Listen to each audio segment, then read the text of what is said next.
He hated this place, not so much in a truly spiteful way, more so in the way that a pop punk song says that they hate their town.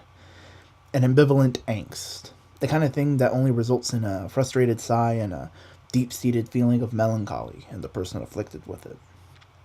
Bells ring out, and conditioned by Pavlovian response, the students stand up. Groups of 3 or 4 bodies start walking alongside each other. No one groups beside him, nor does he group with anyone else. He pays this no mind, as this is how it is, more often than not. He passes through the door, turning into a hall filled with warm bodies, filled with minds too preoccupied to bother with his presence. He walks, takes a left, then a right. Without thinking, he walks a path he has days before and will days after. He turns into a hall. He has seen this hall many times before, but somehow it always makes him stop and take note. To most people, it would seem a normal hall. Sure, the paint on the wall is flaking to reveal years of previous repair and the noxious chemicals they would have used in years prior. The light above was about 100 watts too underpowered for this hallway, and with only one light, there was plenty of shadows. There was also the water fountain, with its lukewarm water that tasted of metal tinged with disappointment. He was not fond of this hallway. He walks and takes the second right he needs to take to get to his classroom. Head hung low in a matter of least effort, he walked on.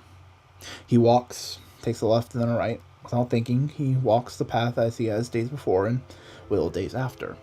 He turns into a hall. He has seen this hall many times before, but somehow it always makes him stop and take note. To most people, it would seem a normal hall. Sure, the paint on the wall was flaking to reveal years of previous repair and the noxious chemicals they would have used in the years prior. The light above the hall was about 100 watts too underpowered for this hallway, and with only one light, there was plenty of shadows. There's also the water fountain, with its lukewarm water that tasted of metal-tinged disappointment. He was not fond of this hallway.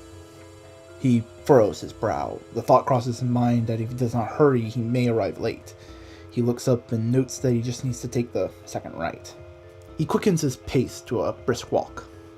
He walks, takes a left, then a right. Without thinking, he walks the path as he has days before and will days after. He turns into a hall. He has seen this hall many times before, but somehow it has not changed. The walls, the paint, the fountain, they're all the same. That could not be. He walks forward to his destination, shaking off the feeling of deja vu.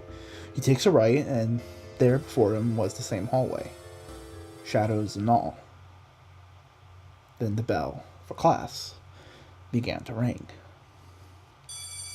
It has been several days since he came into the hallway. The bell keeps ringing. At first, he feels to taunt him. After the second day, he realizes that the bell cares not for him. He has lost count how many times it has rung. Time keeps moving forward, no matter how much space has looped in on itself. At first, he thought he could retrace his steps. The plan came up dry, however, as it just kept looping. He's walked for hours, endlessly looping, hoping that he could find a way home. He saw no one else. He heard no one else. It was complete and utter silence, save for the bell. So he talked, endlessly. Sometimes he just counted, other times he retold movies he loved, but there was always something shaking in his voice. He hoped someone would hear him. No one ever came. Sometimes he would hear what he would think were footsteps, but it was just the beating of his own heart. Sometime later, he dropped his backpack near the fountain, hoping that this could show him something. That the hall was not an endless loop, just a hallway that looked like it. He had a spark in him again. As he inched further from the fountain, he hoped and dreaded what would be around the corner. He turned. He saw his backpack. It was a loop. He had no way out. Again, sometime later, he was starving. He still had water available to him, so he drank at times, forgetting the offsetting taste. He was losing energy.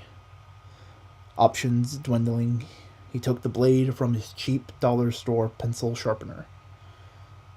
That had been a thought he had entertained. He brought it to his wrist. It dropped dry. He laid there and slept. Not many people took notice when he disappeared that day. Not out of malice, no.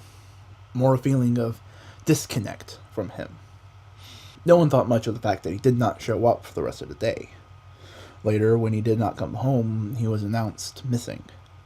The town looked for him, but there were no leads. Many a student came and helped, a pang of guilt for not paying attention to their fellow man. Eventually, he was pronounced dead. Life went on. But no student goes through that hallway anymore. Tickling in the back of their skulls, warning them to stay away.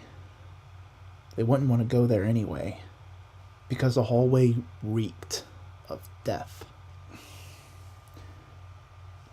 This was a short horror story written a while ago that I wanted to do a radio retelling kind of thing for Halloween. Hope you enjoyed it. This isn't like my normal stuff, but I like doing this, so I may do some more. Please feel free to check out some of my other videos. Subscribe if you like them. You can follow me on Twitter. Link is in the description. And hope you see you around.